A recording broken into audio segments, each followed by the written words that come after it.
La Dirección de Operaciones le da la bienvenida a la Universidad de los Andes. Usted se encuentra en el aula magna del edificio de biblioteca.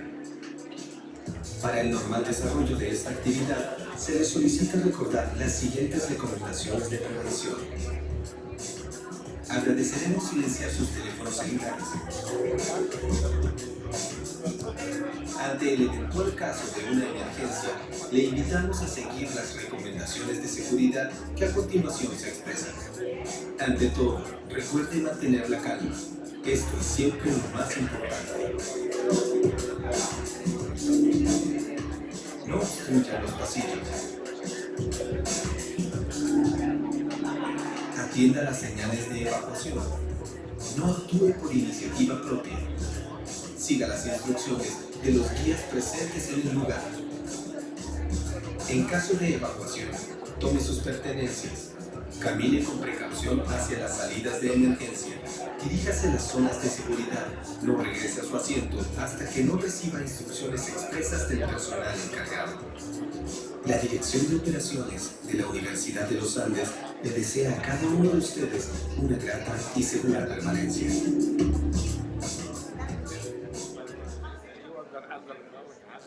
Buenos días. Les doy una calurosa bienvenida a este segundo día de congreso de la Asociación Internacional de Hispanistas. Y en esta ocasión tengo el honor de presentar a ustedes la primera sesión plenaria de nuestro congreso, que está a cargo de don Mariano de la Campa Gutiérrez, a quien voy a presentar a continuación. Mariano de la Campa es doctor en Filología Hispánica por la Universidad Autónoma de Madrid, bajo la dirección de Diego Catalán Menéndez Pidal. Premio extraordinario del doctorado y Premio Ramón Menéndez Pidal de la Real Academia Española. Su formación está unida a la Casa de Ramón Menéndez Pidal, primero como Instituto Universitario Seminario Menéndez Pidal de la Universidad Complutense de Madrid, y luego como Fundación Menéndez Pidal. En este emblemático lugar desarrolló su trabajo como ayudante de investigación, investigador, secretario de dirección y bibliotecario durante 3 lustros. Al mismo tiempo participó con varios contratos públicos y privados en varios proyectos sobre la ordenación y catalogación de fondos manuscritos antiguos de la Biblioteca de la Real Academia Española, de la Real Academia de la Historia y de la Biblioteca Nacional de España.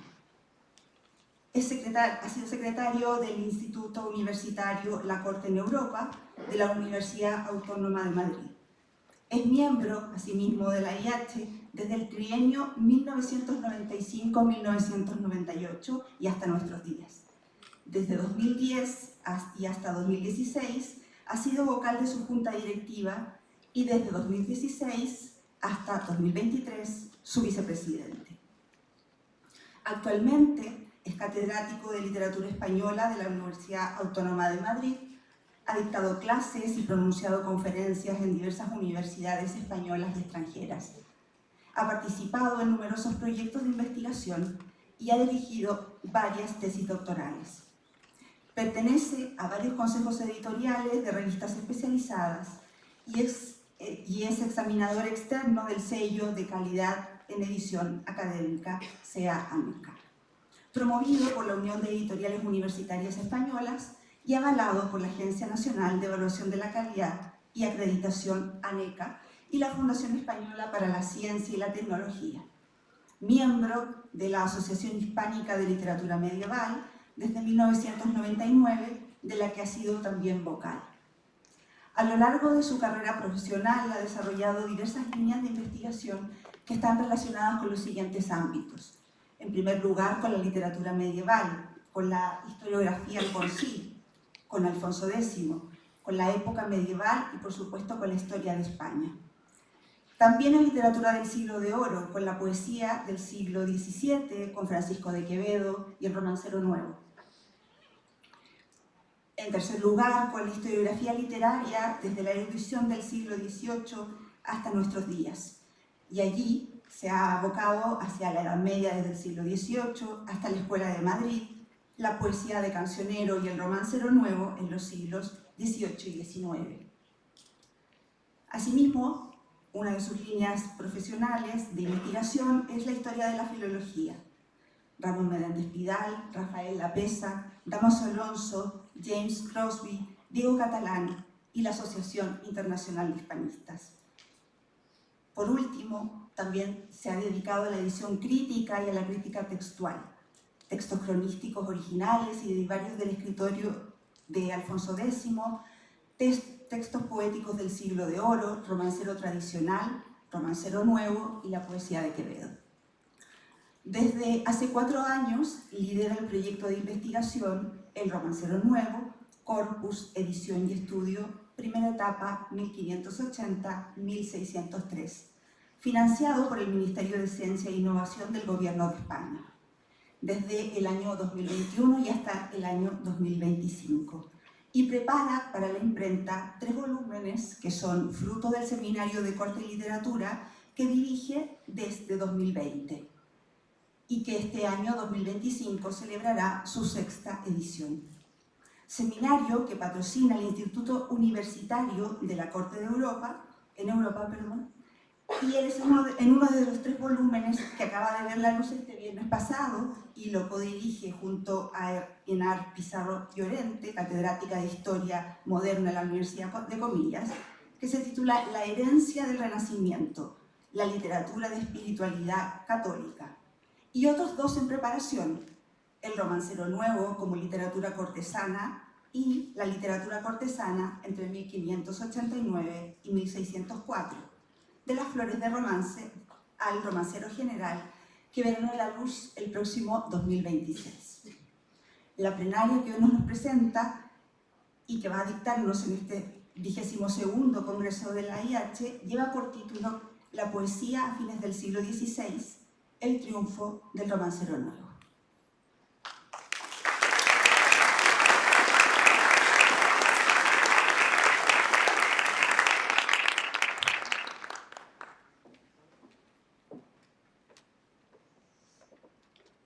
Buenos días, gracias a todos por estar aquí. Y gracias a Jessica por esta presentación y gracias por habernos acogido de forma tan cariñosa a todos nosotros. Es perceptivo que dé también las gracias a la IH, a Gloria Chicote y a su junta directiva por haber contado conmigo.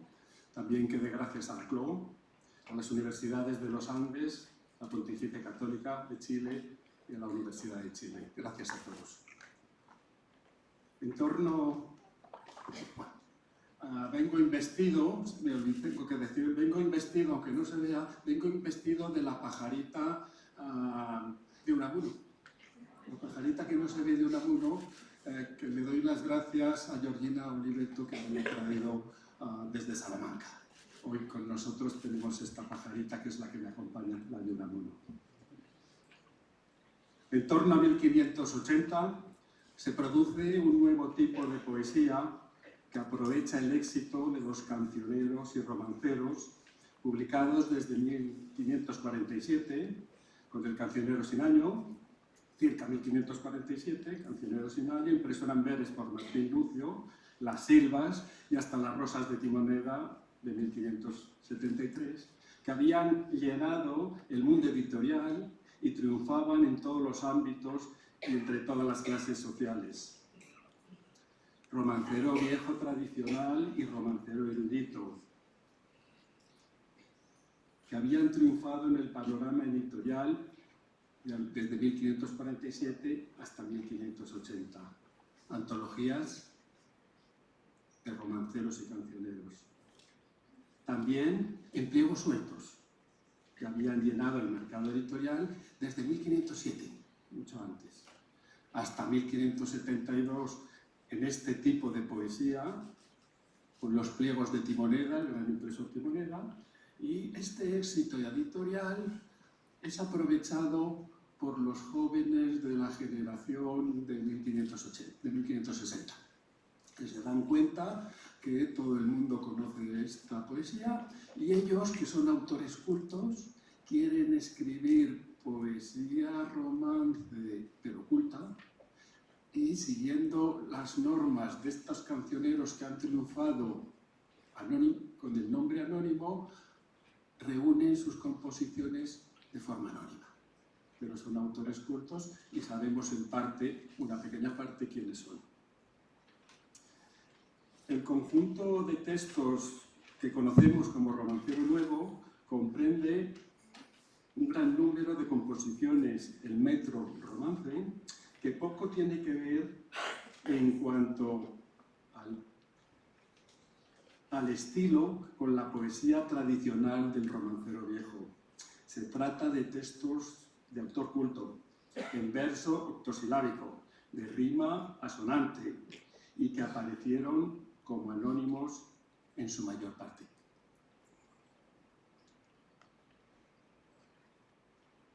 Constituyen un fenómeno que se enmarca en la poesía del siglo de oro y que alcanzó un enorme éxito gracias a su circulación en pliegos y en volúmenes antológicos como Las Flores de Romances, que llegaron hasta el Romancero General. Luego hablaré de ellos. Aunque fueron composiciones que adoptaron un amplio abanico de temas, en un primer momento, ya lo sabemos, los más numerosos fueron romances pastoriles, moriscos e históricos. Nada quiere decir esto, porque en el fondo lo que es poesía de amor y de desamor, con todas las variedades que puede dar esta variante: celos, competición amorosa, alejamiento del amor, requerimiento de la dama, en todas sus variedades disfrazadas de moros, de pastores, lo que tenemos es en gran parte este tipo de poesía, culta y barroquizante. Cuanto mejor es el escritor, mejor es el poema. Pero hay generaciones de poetas que no son tan buenos como los primeros y los textos son un poco peores. Pues tenemos de todo. ¿Cómo se extiende o cuánto tiempo tenemos en el tiempo este bloque que hemos llamado Romancero Nuevo?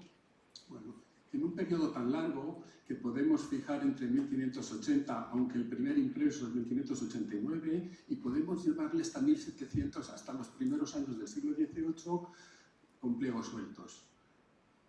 En un periodo tan largo hay mucho cambio de poesía y muchos autores que van desapareciendo. Montesinos fijó como dos etapas, como dos bloques metodológicamente, uno hasta 1621 y luego llamó romancerillos tardíos. Para este trabajo quizá podemos desdoblarlo en tres bloques metodológicamente. Uno hasta 1504, hasta la aparición del Romancero General segunda parte, desde 1505 hasta 1521 y desde 1521 hasta finales del siglo XVII, primeros años del XVIII. Así que yo me voy a ocupar de la primera parte, un poco más, hablaré de las demás. Algo. Por esta primera parte, es decir, que llaman en impresos 1589, pero podemos fechar versiones manuscritas desde 1580 gracias al manuscrito Chacón, porque Góngora fechó acertadamente, aunque Amelia de Paz ha podido retocar algunas fechas de Góngora.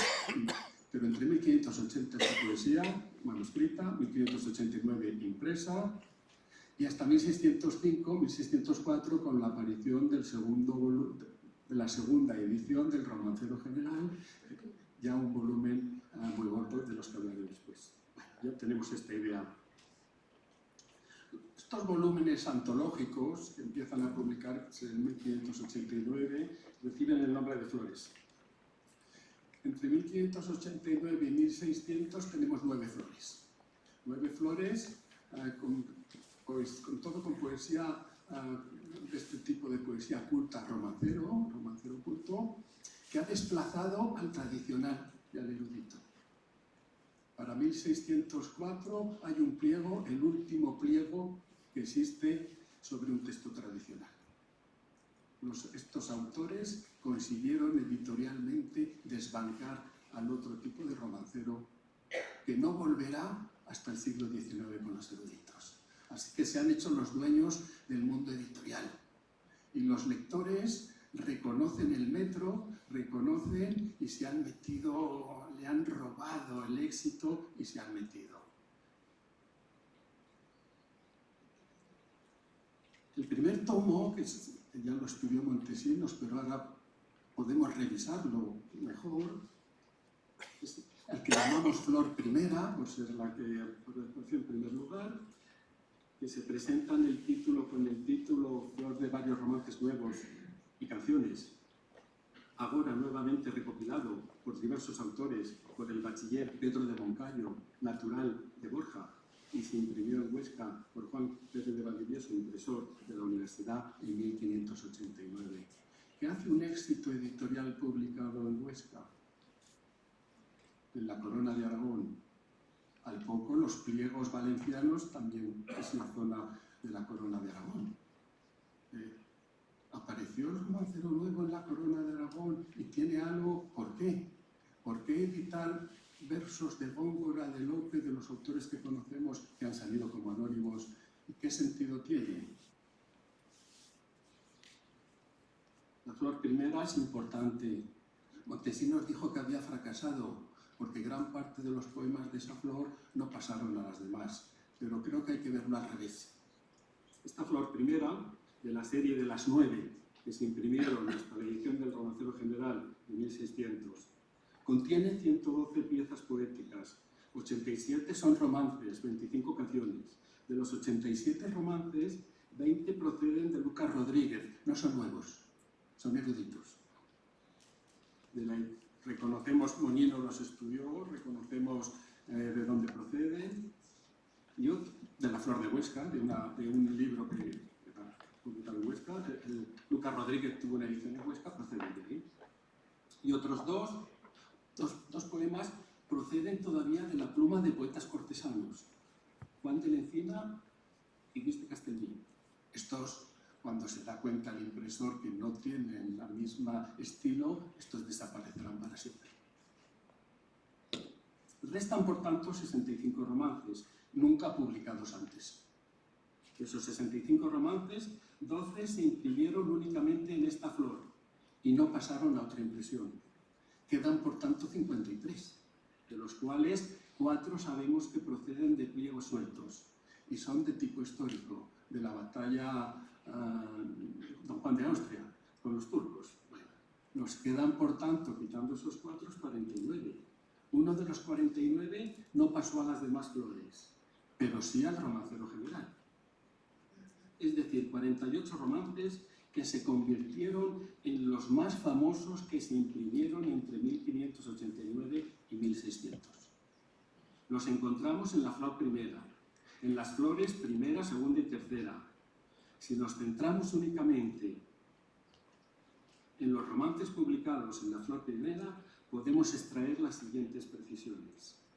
Si la Flor Primera incluía 65 romances nuevos, de los que 48 se difundieron en las sucesivas ediciones hasta su publicación en el Romancero General de 1600, el porcentaje de romances que se divulgaron entre el público lector o oyente asciende a un 73,8% sobre el total de romances de esta primera flor, lo que no coincide con un fracaso editorial.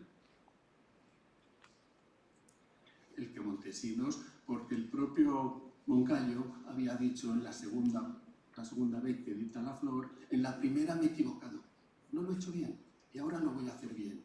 Quitó el resto de esos 48 hasta los 112 y metió unos 60 nuevos, ya todos nuevos, ya todos de los famosos que van. Así que reorganizó la obra que publicaba por primera vez y dejó los que consideraba de estilo culto de autores nuevos, quitó los que no y metió otros 60.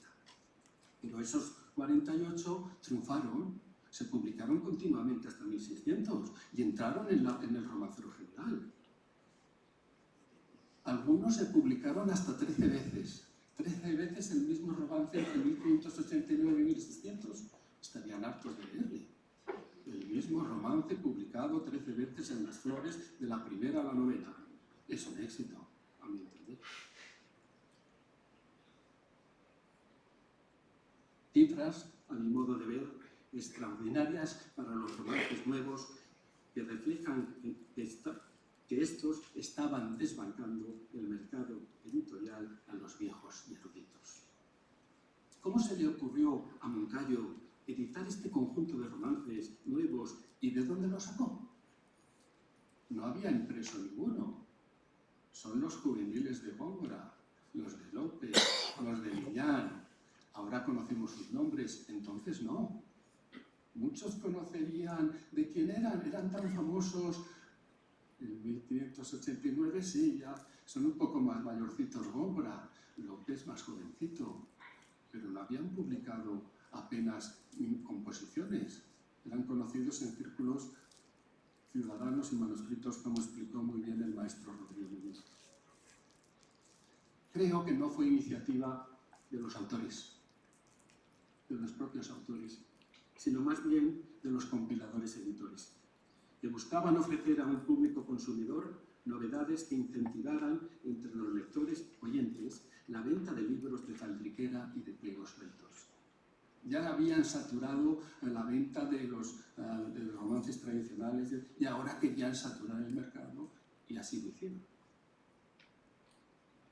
Vicente Beltrán, con fina erudición y sobrada pericia, lo ha relacionado con los menestriles. Lo ha estudiado muy bien para todo el siglo XVI, es decir, para los cantores de capilla. Estudió muy bien el caso de Zaragoza y sabemos que estos cantores de la catedral tenían romances entre cartapacios que van recogiendo y que son los que van publicando y sin tener que ver nada los autores. Así que tendremos versiones de textos no de autor y cuando tengamos varias versiones de un mismo texto, veremos que hay variaciones. Por eso también en la segunda, en la flor que Moncayo hace en el 91, se queja de los músicos. Los músicos que nos estropean los textos. Los músicos son ellos los que nos los estropean. Esta es la explicación que Vicente lo ha hecho muy bien, Vicente Beltrán. La posibilidad, además, como ha estudiado, de ciertos focos geográficos, que antes no lo habíamos visto también, donde pudo nacer el romancero nuevo, y en todos ellos una simbiosis especial entre poetas y músicos. Él ha estudiado el de Salamanca, la Universidad de Salamanca, verdaderamente de forma admirable. Ahí está la clave, posiblemente, de lo mismo. El éxito de las flores, impresas entre el 89 y el 600, inundó el mercado editorial con un nuevo tipo de romances, los cultos, de estilo parrotizante, anónimos en su mayor parte, luego veremos esto, cuya producción se propagó durante más de un siglo. El triunfo de los romances nuevos fue tal que expulsó al romancero tradicional de las prensas y acabó con el romancero erudito. Recuerden la anécdota cuando Menéndez Pidal contaba en una comedia de Lope. Un padre y un hijo, el hijo leyendo lecturas religiosas, pero le ve a solas leyendo y se acerca y descubre que no son libros religiosos. Y el padre se echa las manos a la cabeza y grita: ¡romances! Y de los nuevos. Romances de amor. Eso eran, romances de amor.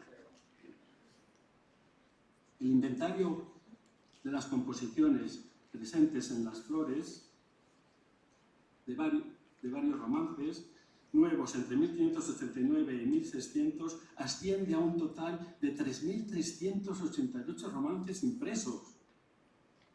De ellos, 843 se imprimieron por primera vez. Nunca los habían visto.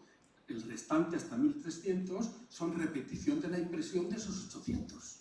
Así que se repiten, pero 800 poemas nuevos en estas flores. El éxito de las flores impresas entre el 89 inundó el mercado editorial con este nuevo tipo de romances. De las 9 partes de las flores impresas entre el 89 y el 600, se han localizado 23 ediciones distintas. Pero debió haber muchas más.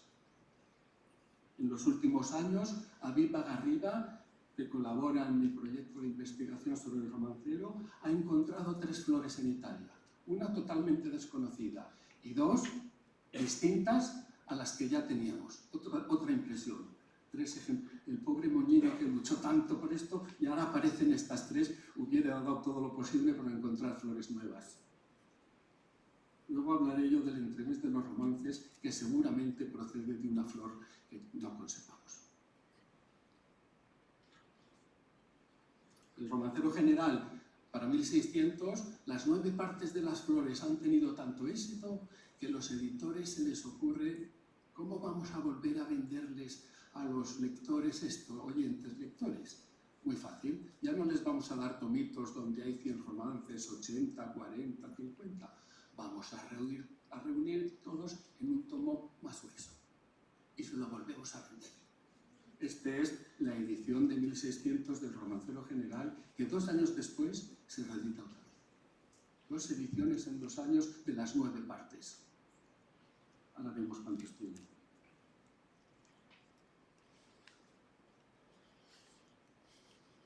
Esas 9 partes contienen 802 composiciones, todas publicadas antes. Y esto lo vendían de nuevo. El éxito fue tan arrollador que a partir de 1600 siguieron apareciendo volúmenes de las flores.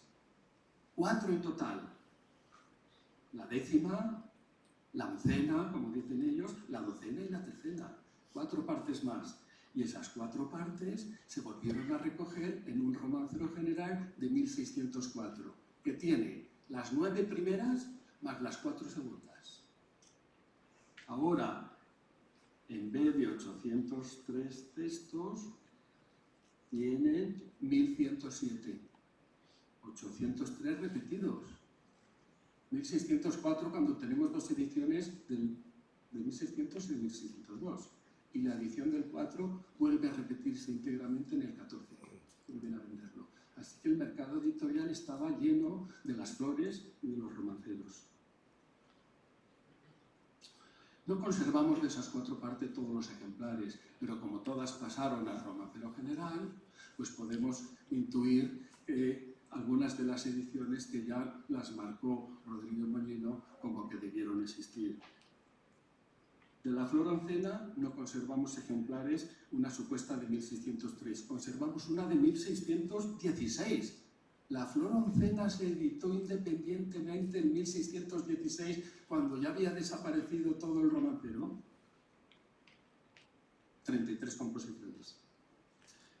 La flor 10ª y 11ª y oncena en un volumen conjunto, publicando las 2. Según Moñino, tuvo que haber una edición de 1603 o principios del 4, porque entran en el general del 4, no conservamos ejemplares. De la 10ª y la 11ª tenemos otra edición que sí conservamos ejemplares de Alcalá de Henares 1608. De la flor 12ª conservamos ejemplares de Zaragoza 1602 y de Valladolid 1604. Y de la flor 13ª no conservamos ejemplares. Tuvo que haber también todos. Y finalmente, todas estas partes vinieron a confluir en una nueva edición del Romancero General en Madrid 1604,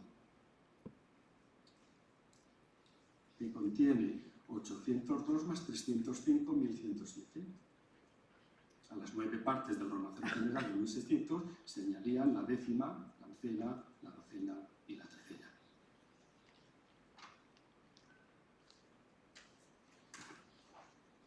Junto a las ediciones de las flores de estos volúmenes antológicos, conservamos otros volúmenes entre 1600 y 1604 de romances con nombre de autor. Es lo mismo, son barrocos y son cultos, pero no esconden el nombre. Ediciones de autor único. Laso de la Vega publica, Gabriel Lobo Laso de la Vega, publica un manojuelo, 1 y 2, el 1601 y el 1603 con su nombre, que gran parte de estos romances pasaron a la edición del 4 como anónimos. Así que hay algunos autores que se quieren sublevar contra la anonimia, y publican con nombre, pero entran en la edición sin nombre de 1604. ¿Y quiénes son estos? Pues Ginés Pérez de Hita, en su novela, no es una historia, es una novela, en su novela de las guerras civiles de Granada, publicó 36 romances nuevos de otros autores, pero los retocaba. Le gustaba retocarlos y le gustaba, él se consideraba buen autor y retocaba romances de Lope. Así que a la hora de editarlos tendremos que editar el que hemos encontrado, pero al lado editaré el que aparece en las guerras civiles de Granada. ¿Por qué?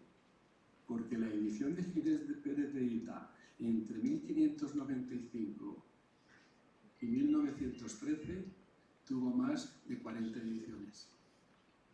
La novela, con 40 ediciones, que tienen 36 romances nuevos y que se difundieron impresos, más que las ediciones de Las Flores y del Romancero General. Así que los tendré en cuenta.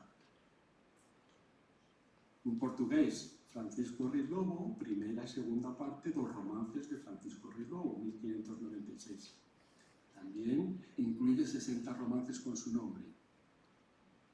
Posiblemente los incluiré también, aunque tengan nombre, y ninguno de estos entró. Tenemos que pensar que la monarquía hispana, entre 1580 y 1640, es portuguesa. Portugal y España van juntas, y la literatura cruza y publican en Portugal, recuerden la edición de Lisboa de 1605 del Quijote. ¿Cómo es posible que Lisboa edita al mismo tiempo una edición del Quijote? Así que también en Portugal lo han estudiado, hay algunos estudios sobre esto, Carreira lo ha hecho muy bien, y en el pasado tendremos que tener en cuenta a estos autores portugueses que publican romances nuevos con nombre. Y todavía, si mis colaboradoras portuguesas, Teresa Arullo y Ana Sirgado, encuentran en manuscritos romances que están en Portugal, nos sería muy útil todo esto. La primera y la segunda parte del Marjuelo, perfecto, pero son 124 romances más 81. Los elogios de los tres famosos varones, también de Lasso de la Vega, 11 romances. Y por último, Jerónimo Francisco de Castaña, no por último, la primera parte de los romances nuevos, 38. Todos entraron en la parte tercera del Romancero General, publicados justo el año de la edición del Romancero General. Se había publicado esta de Jerónimo Francisco de Castaña y todos ellos entraron en el mismo año en la edición del Romancero General sin nombre de autor. Y nos falta este libro de varios sonetos, romances y cartas y décimas de Antonio de Melo, publicado en Módena 1603 con 22 romances. Nombre de autor, pero uno de ellos pasó al Romancero de 1600 y apareció sin nombre. Uno de ellos dedicado a Jimena, a los romances civianos. Así que, bueno, vamos intentando comprender lo que es, con nombre de autor, pero que pasaron anónimos y se divulgaron, y creo que deben estar dentro de la nómina de este bloque que nosotros estamos estudiando. A ellos hay que añadir los impresos en pliegos sueltos y en manuscritos hasta 1605. Respecto a los pliegos sueltos, ya lo he estudiado, el cómputo que he realizado asciende a 320 romances, de los cuales 188 están solo testimoniados en pliegos sueltos y 132 en pliegos sueltos y en volúmenes impresos. Los romances impresos en pliegos sueltos son un importante testimonio a la hora de fijar el corpus de romances nuevos, en este caso sujeto en el de hoy a los límites temporales de 1589 a 1605, pero los pliegos siguieron hasta el siglo XX, como nos cuenta Baroja, cuando bajaban embajadores de su casa y se encontraba el ciego vendiendo los crímenes horrorosos a principios del siglo XX y que todavía se vendían y se compraban. Pues estos romances en pliegos sueltos son un valioso testimonio a la hora de preparar la edición de los textos. Sobresalen las edis valencianas, que las estudió todo lo que pudo muy bien y son muy complejas, Rodríguez Molino, y el príncipe de los estudios del romancero, nuestro querido amigo Giuseppe Di Stefano. Respecto a los manuscritos, en este periodo, alrededor de un centenar de manuscritos contienen romances nuevos. Hasta ahora, en este trocito, he podido inventariar 311. Así que el corpus total aproximado entre 1580 y 1605 sería 846 más 305 más 320 más 311, 1782 romances impresos por primera vez. Es decir, porque los que se han reimpreso varias veces en las flores, llegaríamos a un total de unos 5.000 romances que se han publicado. Sin duda, inundaron el mercado editorial. ¿Qué pasa después en 1605 y 1621, un periodo que estudiaré posteriormente, pero que algo tengo que decir, algo quiero decir? Bueno, tenemos varias ediciones, varios impresos que hay que estudiar, que tenemos que vaciar, que gracias a Rodríguez Moñino, como veremos luego, se hizo mucho, cambió el panorama, don Antonio cambió el panorama de los estudios de cancioneros y romanceros. Menéndez Pidal todavía tenía que acudir al viejo catálogo de Durán. En su casa, él y doña María, Durán en el Romancero General tiene detrás un catálogo, pero no dice dónde lo ha visto, no completa bien qué textos son, no sabes perfectamente. Y don Ramón no pudo acceder a todo esto, y ya cuando Moñino hace su catálogo, don Ramón ha fallecido. Pero Rodríguez Moñino abrió la puerta a la renovación de estos estudios y abrió la puerta a que pudiésemos estudiar más seriamente, más profundamente, con la localización de todos los ejemplares, este tipo de literatura. El más importante de esta serie, entre el 5 y el 21, sería una historia del muy noble caballero, el Cid, de Juan Escobar. ¿Y por qué es importante? Son 97 textos cidianos, todos nuevos. Me lo he apuntado aquí y así me lo leo mejor. Esta colección de Escobar es el libro más publicado entre 1605 y 1757. El público lector del siglo XVII y XVIII nunca dejó de leer estos textos. Nunca. Con un total de 35 ediciones. 12 de ellas no localizadas. Hasta la edición de Carolina Micalis de Vasconcelos, que al final del siglo XIX recogió todos los romances cidianos y ya es el punto de partida moderno para los eruditos modernos. Así que el más importante de todo, con tantas ediciones. Y entre 1611 y 1600, también los de Germanía entraron, ¿no? Y entre 1611 y 18, el Jardín de Amadores, 79 textos, la Silva recopilada, que son añadidos 40 textos, el Laberinto amoroso de Juan de Chen, 74. Y entre 1621 y 75 siguen publicándose La Primavera y Flor, los que llamaban romanceríos tardíos. Ahora vemos algo de cómputos. Tesoro escondido, Primavera y Flor, segunda parte, Maravillas del Parlaso, romances varios, flor de varios romances, floresta de varios romances, poesías varias, breve deleitación, jácaras y romances, delicias de Apolo, con autor de nombres, pero 20 de ellos, entre los 75 que se publican con nombre de autor, hay 20 que están como anónimos. Así que me interesa incorporarlos a mi nómina.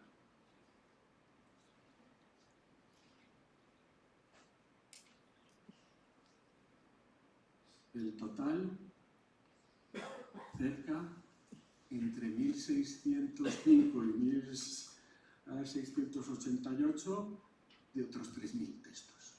Perfecto. Un poco para que viésemos que hay una cantidad importante que tenemos que revisar, que sí es una parte de nuestra literatura que tiene fuerza, que es una parte que llenó el mundo editorial y que llenó a todos los autores. Todos conocían, hasta tal punto se saturó en el siglo XVIII, los poetas dejaron de escribir el metro romancero. Habrá que esperar a Menéndez Valdés. Moratín padre sí que se le ocurrió escribir unas décimas de tema morisco, pero el tema morisco saturó tanto al mercado editorial que en el siglo XVIII no se escribieron romances y los temas que aparecían aquí desaparecieron. hasta muy tarde. Vamos a ver esta... Aquí tenemos las flores, para que vean las ediciones, las 9 flores y las 2 del romancero general. Aquí es la primera flor de Moncayo, la que abre la serie y la que es la cabeza que va reformando a las siguientes cabezas. Pero Moncayo acertó con la parte del romancero y se convirtió en el gran editor de los textos. Hay que relacionarlo con la Corona de Aragón de alguna forma, los impresos.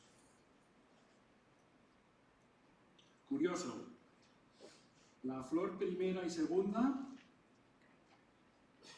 conocemos del mismo texto 3 emisiones. Mollino conoció solo una, publicadas en Barcelona, en el mismo año, pero a costa de Onofre Gori, de Arnau Garrich y de Bernard Fusana. 3 distintos. Posiblemente estos, que son los que ponen el dinero, pidieron que se editara su nombre, que ellos querían figurar, así que el libro es el mismo, pero las portadas son distintas, son impresiones distintas. Nos da cuenta de que el éxito editorial de ellos es grande y los editores también querían figurar. Aquí tenemos las 3. Estas son una muestra, la 7ª parte de la flor, la de la izquierda mía y suya, la 11ª parte en el medio y la 12ª parte. Cuando Mollino buscó por todo el mundo estos ejemplares, se dio cuenta que son son ejemplares casi únicos. Es decir, la Spanish Society of America tiene ejemplares únicos que se nos habrían perdido de estas flores. La edición del 16, que es la de Cuenca, solo existe un ejemplar en el mundo. Y no es el original, que tuvo que ser de anterior de 1604, porque entra en el romancero general de 1600. No tenemos ejemplares. Y solo queda uno en el mundo. Lo mismo pasa con los demás. No con todos, pero con gran parte. Pliegos. Lo mismo con los pliegos. Gracias al proyecto y a mis colaboradores, a Isabel Pérez Cuenca y a Rosa Navarro, hemos ido buscando pliegos en las bibliotecas que ya nos los podemos encargar y digitalizar, e ir buscándolos. Estos son de don Álvaro de Luna, un caso político. Les interesó mucho. Don Álvaro de Luna, como le pasó a los ministros de Lerma, a Rodrigo Calderón. Había subido y había bajado. Y hay pliegos, hay series sobre don Álvaro de Luna, que no es que sea el don Álvaro de Luna del siglo XIV, del siglo XV, lo que les interesa es la lección de un gran personaje, un primer ministro, que le han cortado la cabeza, que le han dado garrote. Le han dado garrote en la Plaza Mayor de Madrid. Todavía tenemos el refrán, si se acuerda, tiene más valor que don Rodrigo en la horca. No fue horca, porque horca era para la gente vil. Don Rodrigo Calderón fue ajusticiado, hay dibujo, se le dio garrote con un tornillo y era primer ministro. Y esto sí que les gustaba en esa época como una lección. Y estos pliegos son de la biblioteca de Estocolmo, ya muy tardíos, 1656. Las 2 ediciones del general, la de 1600 a la izquierda, por Luis Sánchez, y la de 1604 a la derecha de Juan de la Cuesta. Ediciones que se convirtieron en verdaderos tesoros. En las cartas de los eruditos del siglo XVIII, cuando le van pidiendo a Gallardo, búsqueme o Salvá, tengo un ejemplar, vale mucho dinero porque se encuentran pocos ejemplares. Gallardo tuvo uno que anotó de su puño y letra. Y le conservamos, está en la Nacional. Esta es una edición del 4 que había perdido la portada y ya para finales del 17 o principios del 18 alguien hizo una portada manuscrita y el ejemplar se salvó con la portada manuscrita, como curiosidad. Manuscritos, bueno, para que los vayan viendo, les leo un poquito del primero porque lo van a reconocer. Sale la estrella de Venus al tiempo que el sol se pone. El más famoso de los de Lope, un poema de amor. Son 2 moros que luchan porque el amor a uno le ha despreciado. Como le pasó a él con Elena Osorio, que le despreció y se fue con otro más rico. Y aquí dice lo mismo. esta mora que me ha despreciado se ha ido con el alcalde, que es más que yo, pero al final llego yo, tiro la lanza y le mato. Y se vengaba de los desplantes amorosos que le había hecho uno de los más famosos. Otro. Daba sal, risero un día a su manadilla pobre, en estilo pastoril. Es para que lo vayan viendo. ¿Qué me interesa ahora? Bueno, vamos a ver cómo es un poco la historia de todo.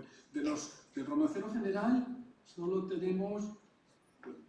me quedan como 18 minutos porque hemos empezado en 45 y le robamos el tiempo. Hay 3 ediciones desde el siglo... desde las primeras hasta el siglo XX se hicieron 3 ediciones del romancero general. No era tan fácil conseguir un ejemplar, eran ejemplares muy valorados, debía haber pocos, tenemos la correspondencia, ya lo he estudiado, búsqueme usted por favor, búsqueme usted en las librerías un ejemplar del romancero general. Bueno, Huntington, el fundador de la Hispanic Society of America, que tenía un ejemplar de 1600, hizo una edición facsímil.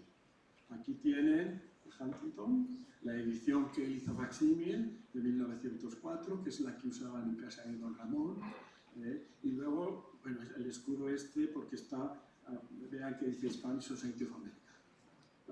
Así que para 1904 podían tener a su disposición un ejemplar facsímil y podían trabajar. Es sobre el que Doña María sacó todas las notas y todos los textos que había, reconociendo a los de Lope de Vega, toda la cosa de Lope de Vega, y por qué, y para las fichas que ella hacía sobre los estudios de Lope de Vega y el romancero, muy famosos para los años 50. Todavía siempre cuento la misma anécdota, conociendo a su hija, a doña Jimena Menéndez Pidal, y estando con ella, la preguntamos un día, nos contaba, mi madre estaba enamorada de Lope de Vega. ¿Y por qué Jimena? Porque era todo lo que no era mi padre.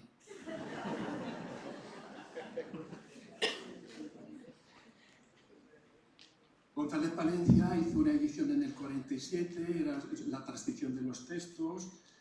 Bueno, teníamos este texto, le atacó mucho Montesinos a la edición, estamos después de la guerra en un tiempo muy difícil, posicionados en lados distintos, Montesinos se ha tenido que ir fuera de España y esta edición le pareció que no era correcta críticamente, que no lo es, pero conservamos este texto que todavía no he encontrado en la Cuesta Moyano y que podía comprar y está bien. Y el tercero que tenemos es el de Antonio Carrera, que hace unos años, en el 18, publicó este romancero general en facsímil, con un estudio buenísimo de todas las partes, gracias también al Frente de Afirmación Hispanista, que ha permitido. Estas son las 3 ediciones. Ahora nos lo podemos descargar de la Biblioteca Nacional. Afortunadamente, la Biblioteca Digital de la Biblioteca Nacional tiene todos los ejemplares que se pueden descargar. ¿Quién es el que empezó con todo esto? Bueno, empezaron antes, pero yo digo que Don Ramón, tengo que decirlo, porque Don Ramón fue el primero que se le ocurrió dar el nombre de Romancero Nuevo y publicó en 1948, hizo una conferencia en Segovia que llamó el Romancero Nuevo. Dentro de su idea, ya en el 48 creía que se iba a morir, vivió 20 años más. Y pensaba, todo lo que sé de romancero lo tengo que plasmar en unos volúmenes. Esos volúmenes fueron el romancero hispánico. El romancero hispánico es la parte teórica de todo lo que él sabía sobre romancero, y ahí, cuando hizo la historia del romancero, él le interesaba el tradicional, pero cuando fue buscando el tradicional, el Edad Media, en esto y cual, y yo dijo, no, pero este también me sirve. Este me sirve porque, en cierta medida, ha preservado el metro, ha preservado relaciones entre lo popular y lo culto, y me sirve en este eslabón. Y le dio el nombre de Romancero Nuevo a este conjunto. Él ya antes había tratado estos textos, no los llamaba Romancero Nuevo. Su primer libro, que ya le consagró en 1896, la historia de los infantes de Lara, había reunido todos los textos sobre los infantes de Lara, los cronísticos, los romances. Y a los romances los llamaba artificiosos o artísticos. Artificiosos porque estaban hechos, como dice la teoría literaria, con artificio, por el arte, con unas normas del arte, barrocas. O artísticos, por artistas, autores cultos. Ese nombre de artificioso o artístico lo cambió en los años 40 finales por Romancero Nuevo. Dio también a polémica este título, no este título. Montesinos en un trabajo muy bonito dijo este nombre que no me gusta, pero a falta de otro lo llamo. Bueno, dio lugar a una polémica en los 50 que revitalizó los estudios sobre el romancero. Don Ramón, doña María le había ayudado mucho buscando todos estos materiales y claro, y ya había fallecido. Y entonces, la dedicatoria que hacen estos volúmenes es a su mujer, a María Oiri de Menéndez Pidal, que con perseverante afecto eran 50 años. Eso es más que perseverante afecto. Desde la juventud a la vejez, ha colaborado durante medio siglo en el acopio, ordenación y estudio del romancero hispánico, enriqueciéndolo con innumerables aportaciones. Ella, todavía cuando trabajé en la casa de Don Ramón, estaban los cajones de madera, que eran los cajones donde doña María iba metiéndolas, iba ordenando. Cuando murió doña María en el 53, su hija dijo, con mi madre se muere gran parte, todos los secretos de la historia del romancero, porque lo había hecho ella sola mientras él hacía los estudios teóricos. Se levantaban a las 6 de la mañana y trabajaban hasta la hora de comer. Volvían a ponerse a trabajar hasta las 9 de la noche que se acostaban. Y trabajaron así toda su vida, incluso sábados y domingos. Y no existían en esa casa las fiestas de guardar. Cuando yo lo escuché, pensé, yo no voy a ser así. No puedo. Yo los domingos me voy con mis amigos. La cosa antigua de la ilustrada de que el trabajo honraba a las personas es lo que ellos tenían en esa cabeza, en ese otro mundo. Doña María, aquí, con los trabajos, perfecto. Una carta de Montesinos diciéndole sobre Romancero Nuevo desde Estados Unidos, desde California, en el 56. Una ficha de Don Ramón en el que ya va del 29, aunque ya hablaba en el que dice romancero antiguo hasta 1550, nuevo del 50 a 1640, y luego lo llama moderno desde 1640 en adelante. Bueno, él va haciendo sus clasificaciones. Esta es bonita, la siguiente, porque es una carta autógrafa de Menéndez Pidal a Eugenio Mele, donde le habla sobre un libro, un ejemplar, que era el Manojero de Romances, que solo había uno en el mundo. Estaba en Nápoles, y entonces él se extrañaba que de ese romancero, Abel Hugo, el hermano de Víctor Hugo, había hecho una edición de romances, de Don Rodrigo. Y se extrañaba y decía a Don Ramón, no me explico dónde vio un ejemplar del Manojuelo Abel Hugo, el hermano de Don Víctor, que publica el romance En el espejo los ojos en un romancero de Don Rodrigo.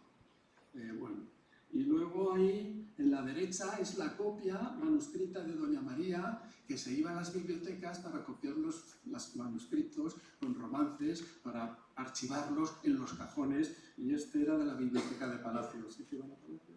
Llega la gran revolución. Tenemos a Montesinos, que es el que en los años 50 está en Estados Unidos, tiene acceso a la Spanish Society, busca los ejemplares, se da cuenta, rearma la historia, hace sus investigaciones sobre esta, y ahí les pongo ese famoso, en Revista de Occidente, ese famoso trabajo de algunos problemas del romancero nuevo, con Montesinos, discípulo también de Don Ramón, pero que ya estaba en Estados Unidos. Llega a Rodríguez Moñino con la parte bibliográfica, que es cuando ya fija sólidamente las bases bibliográficas de todos los ejemplares que hay que buscar y que él describe los que ha visto y dónde están. el manual bibliográfico, que fallece, pero lo ha dejado muy bien preparado para la imprenta y sus discípulos. Él tenía una gran biblioteca, que hoy está en la Real Academia Española, una maravillosa biblioteca, no solamente con libros manuscritos únicos, como el manuscrito bueno de Buscón, sino también era aficionado a tener láminas de arte. Tiene una primera impresión de láminas de arte de Durero y tiene una primera impresión de las láminas de Goya, o sea que él tenía una colección verdaderamente fabulosa. Moñino hizo otra gran proeza, que en parte la Academia le abrió las puertas por esto, que fue en el año 57, publicó las flores, publicó 11 volúmenes de flores. Recuerden que tenemos 23 ejemplares, él publicó 11, en facsímil, y patrocinados por la Real Academia. Ahí tienen un ejemplar del primero, de Moncayo, en la edición facsímil de Moñino. Así que en el año 57, todos esos ejemplares de las flores, que nadie los podía encontrar porque había ejemplar único en la Hispanic Society, ejemplar único en Génova, ejemplar único en no sé dónde, él había hecho por lo menos esta parte y ya podían ser accesibles y revitalizar los estudios. Antonio Pérez Gómez, un abogado de Cieza, pero que le gusta imprimir, se ha hecho su imprenta y publica pliegos sueltos y ejemplares de romances,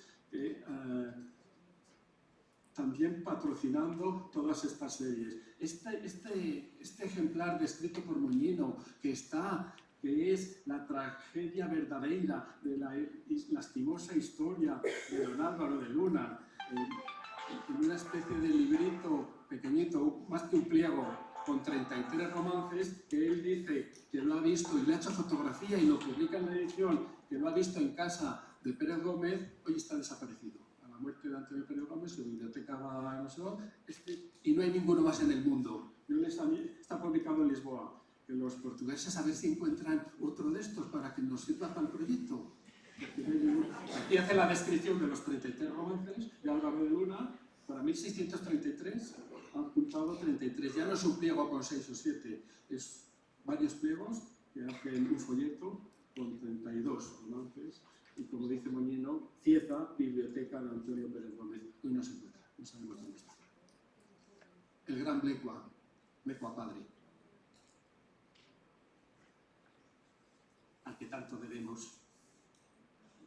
Publicó ya en los 53 El laberinto amoroso.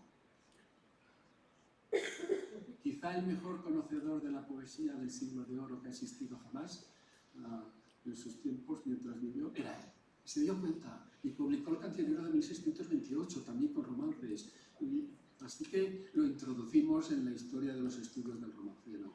Y fue el maestro de Maricruz García del Terrià, que fue la que publica los pliegos. Que luego la lleva, usted busque los pliegos, que yo se los prologo y va a estar muy bien. Y lo hizo. Don Manuel Alvar, que ya para los 50 había estudiado el romancero morisco. Empezó una serie, el romancero de Granada, pero la parte del romancero morisco, que es nuevo y que se había dado cuenta que algunos romances nuevos los encontraban entre los sefarditas y existían. Y entonces se habían tradicionalizado, no se tradicionalizaron, pero existían. Y entonces él estudió la parte esa y entra también a formar parte de los estudios del romancero. Antonio Alatorre, porque Antonio Alatorre es el único. ¿Cuántos romances hay en el siglo de oro? Que sería la primera pregunta, no he empezado por ahí. ¿Y cómo se trabaja todo esto? Porque si son cultos, todos los de autor son igual que estos. ¿Y cuántos hay? ¿Los hemos contado? Lavador y Di Franco empezaron a hacer una base de datos. En esa base de datos sobre la poesía del siglo de oro, luego ya la retiraron de internet, pero yo les pregunté en un momento, ¿cuántos romances hay en el siglo de oro? Para poder hacerme una idea de este corpus, cómo es. Creo que poesía del siglo de oro habrá unos 2 millones de versos. De esos 2 millones, creo que 100.000 serán romances. De esos 100.000, yo calculo que nuestro corpus de romanceros nuevos anónimos pueden estar en torno a 4.000. Es suficiente para mí, no puedo más. Pero vean las cantidades. él es el único que ha hecho un trabajo del romancero en su conjunto. Es imposible. Es imposible tratar 100.000 romances y estudiar en conjunto, porque los cultos con nombre y sin nombre son iguales. Son cultos barroquizantes. Pero de unos sabemos el nombre y de otros no. Gracias a eso puedo metodológicamente separarlos, porque sería imposible hacer el conjunto de todos. Pero él hizo un trabajo del conjunto que era también basado en la métrica y se llamó Avatares Barrocos del Romance, un articulito de 100 páginas. Pero es el único que trata el romance desde 1550, 60, 70 hasta Sor Juana. En conjunto todo. Luego vemos a Chevalier, porque se le ocurrió hacer una tesis sobre el tema de Ariosto en el romancero y los publicó. Así que buscó romances nuevos, hizo un corpus muy bien editado, muy bien hecho, y tenemos esta aportación que es muy valiosa. Maricruz García de Enterría trabajó buscando pliegos sueltos, ya lo saben que imprimió en falsines las series valencianas por su maestro Blecuat. Y luego su tesis había sido, aquí la tiene, sobre la sociedad y poesía de Corbel en el barroco. Importantísimo, como ella llamaba, la literatura marginal. Y dio importancia a todo esto. En el año 2000 publicó en la Biblioteca Nacional los pliegos sueltos de la Biblioteca Nacional, que ella codirigió, que nos ha ayudado muchísimo también, un recuerdo especial. Para finales de los 90 y principios de los 2000, dos personajes de Estados Unidos, curiosos, Labrador y Di Franco, se les ocurre trabajar por su cuenta de buscar poesía áurea y buscar textos y reunirlos, y entonces sacan una tabla con 10.000 versos. Bueno, nos ayudaba ya mucho esa tabla. Y luego se les ocurre editar manuscritos. Es verdad que no es facsímil, pero editan manuscritos que no conocíamos su contenido, y edita una gran cantidad de textos que ayudan muchísimo, gracias también al Frente de Afirmación Hispanista, que supo Labrador gestionar muy bien, consiguió que más de 20 publicaciones de autores, de manuscritos, de Palacio, de la Nacional, de la Vaticana, tengamos accesos a ellos, que luego queremos ver los originales, gracias, porque vamos a verlos, pero ellos nos han proporcionado la puerta para entrar. Tan importante que el primer romance que doña María Goiri recogió en la tradición oral moderna, cuando hizo su viaje de novios, que fue la Ruta del Cid, en Burgo de Osma, encontraron un romance de tradición oral moderna sobre la muerte de los hijos católicos, de los reyes católicos. Tristes nuevas que se cantan por España. El príncipe Don Juan está malito en la cama. 7 doctores le atienden, de los mejores de España. Unos le toman el pulso y otros le miran la cara. Solo falta por venir aquel doctor de la Parra. Un judío físico, médico, de la corte de los reyes. La reina confía en él, el doctor de la Parra. Llega el doctor de la Parra, tiene veneno en el dedo y en la boca se lo echa. Ya había sectores que consideraban a los judíos que eran los que habían asesinado al príncipe Don Juan. Falso, la reina lo sabe, le sigue pagando las cuentas una vez muerto su propio hijo, el que le atiende. Y solo este nombre solo aparece en el romance tradicional. Hubo que buscarlo, no sabían quién era el doctor de la Parra, quién es el doctor de la Parra, hasta que van a las cuentas de la Casa Real y encuentran que pagan al físico de la corte, al físico de los reyes, que se llama doctor de la Parra y que está en Simancas. Y eso ya después lo encuentran. Pues esto encuentra... no teníamos texto antiguo, pero Labrador, en uno de los manuscritos de Palacio, encuentra que estos textos de tradición oral moderna tienen referente antiguo. El único, don Ramón se hubiese matado por haberlo encontrado y no lo encontrado. Cerdà y Rico y Mayans. En el 18 empieza el interés erudito. Mayans tenía un manuscrito del siglo XVII de romances nuevos que él anota variantes. que es el manuscrito que luego pertenece a Fouché del Bosque, que está en la Biblioteca de Buenos Aires, y que Gloria Chicote está estudiando. Fue de la colección de Mayans. Y Mayans, que es el gran erudito y que quiere mover todos los proyectos, tiene un discípulo que se llama Cerday Rico, que edita las obras de Lope, las obras sueltas, pero en la edición de los poemas de Lope nos dice, vean al final, es el primero que en todos estos romances que son anónimos, este Cerday Rico dice, romances que se hallan en el Romancero General, ¿vale? Y dentro nos dice que son de Lope. Estos son de Lope, porque es Belardo y bajo ese nombre, así que estos son de Lope. Así que nos interesa tratarle. Bartolomé José Gallardo es que tenía la idea, porque lo encontró Moñino en unos papeles, de hacer un romancero general también. Preparada para el romancero general estaba una disertación sobre el origen y carácter de este género de poesía. Era Gallardo el que quería, amén de muchísimas notas y apuntes, extractos de más de 20 romanceros antiguos y modernos, copia de 3.000 a 4.000 romances, de ellos más de 300 inéditos. Son las papeletas manuscritas de Gallardo, estudiadas por Rodríguez Moñino y nunca se publicaron. Durán hizo el famoso romancero general, donde mezclaba, donde todo lo que encontró lo metió allí. Romances nuevos, viejos, ¿no? Y ese catálogo de fuentes, que es el que sirvió a la erudición hasta que llega Moñino. Durante 100 años solo podíamos acudir a este Durán, que fue director de la Biblioteca Nacional, tenía una colección verdaderamente maravillosa, era un especialista en teatro del siglo de oro, tenía pliegos de Juan de la Encina y en la correspondencia va preguntando a los eruditos, este texto que no se conoce, usted tiene una, quiere que le preste este, y van prestándose unos a otros y tiene este interés. El Marqués de Jerez de los Caballeros, con una colección maravillosa de poesía, es el que compró Huntington y se llevó a los Estados Unidos. Huntington en este Spanish Society, que para los años 60 hizo este catálogo de Print and Book de Spanish Society, que nos da cuenta de todo lo que tiene. Y luego me gustaría mencionar a mi compañero y amigo Antonio Rey, que nos gustó en un momento tratar el entremés de los romances. El entremés de los romances, yo lo fecharía entre 1597 y 1600, está compuesto por los primeros versos de romances nuevos. ¿A alguien se le ocurre hacer un entremés de teatro con versos de romances nuevos?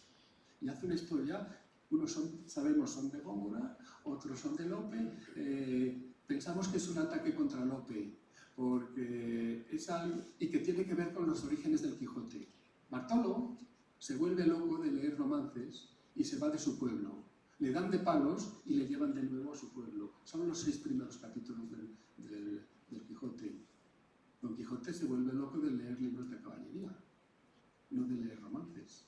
Este se vuelve loco de leer romances. Sin embargo, en una obra de Lope, fechada por Morley y Royston hacia 1616, lo que nos dice ahí, curiosamente, es que Don Quijote se ha vuelto loco de leer romances. Esto no, se ha vuelto loco de leer. ¿Por qué esto? Escúchenme, una criada y una señora.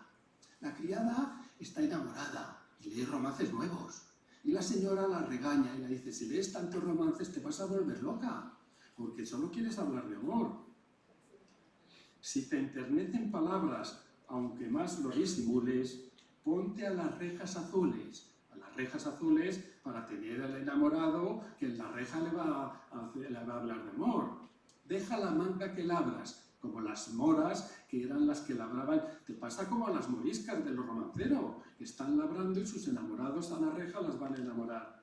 Y en vez de llamarla por su nombre de Leonarda, la llama melancólica Jarifa. Es como las mujeres de los romances nuevos.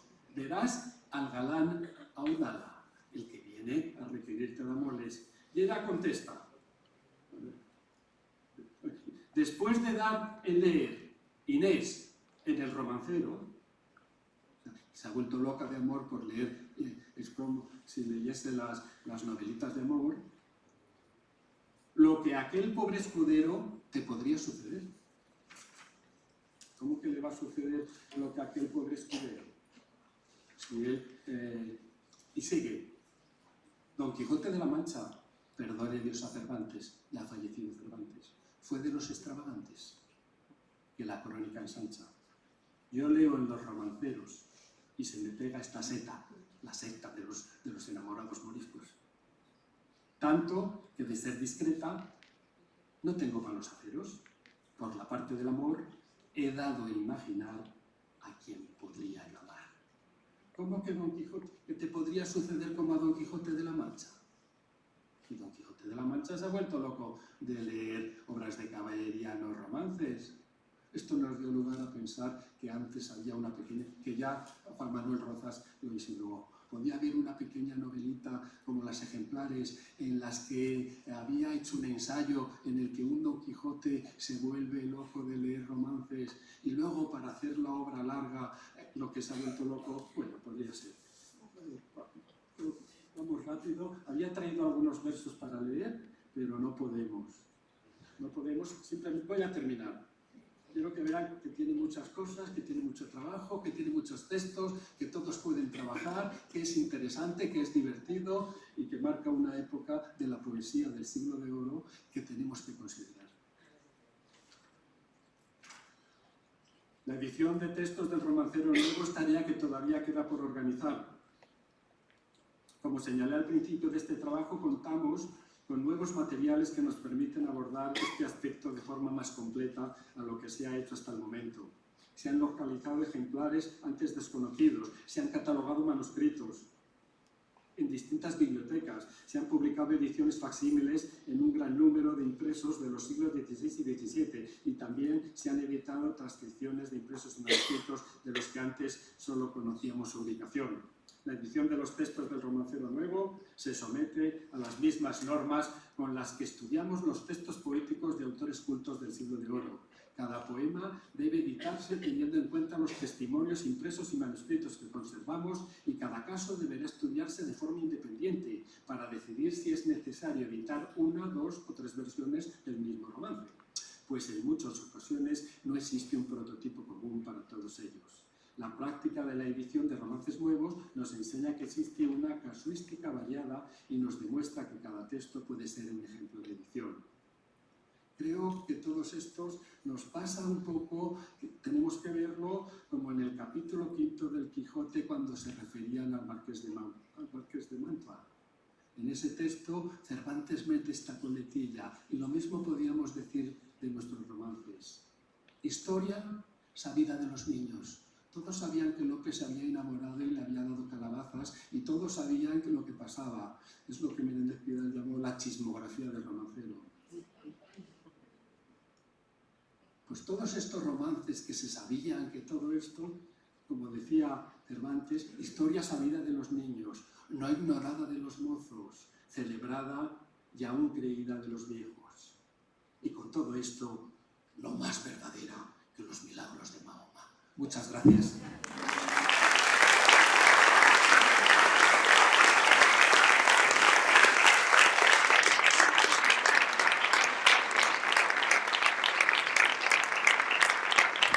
Muchísimas gracias, Mariano, por tu excelente presentación. Seguidamente vamos a continuar con la mesa acerca del hispanismo de todos, patrimonio del mundo. Así que los invito a pasar, por favor.